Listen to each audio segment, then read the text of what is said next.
أعوذ بالله من الشيطان الرجيم بسم الله الرحمن الرحیم.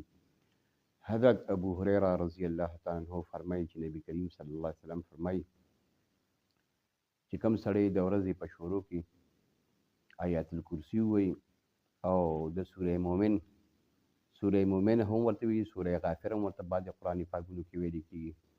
د دې ابتدایي 3 آیاتونه دا تلاوت کی نو الله رب العالمین به د دغې ورځې د هر مصیبت تکلیف نه دی په امن کې وساتي.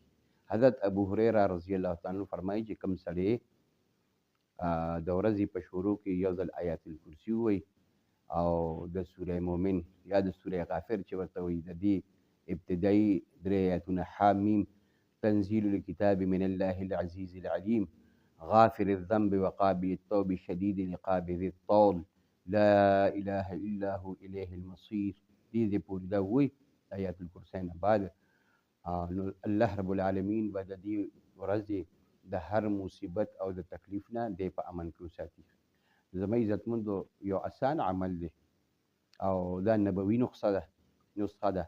نو دغې وجې نه پکار ده چې موږ ته خپل استادانو دا وظیفې ښودلي دي، ځان سره م لیکلي دي.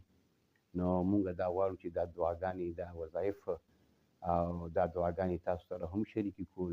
نو یو آسان عمل دی، نو پکار ده چې مسلمان بنده سحر کې د دې تلاوت کوي او څه وخت هم پرې نه لګي او بیا الله رب العالمین په یو انسان ته مسلمان ته فایده ور نصیب کوي. نو پکار ده چې داسې د فایدې والا اعمال، داسې د نفع والا اعمال موږ او تاسو خپل کړو چې موږ ته خو پیغمبر صلی الله علیه وسلم ښودلي دي.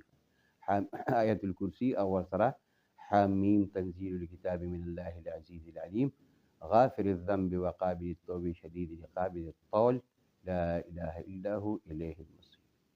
آخر دعوانا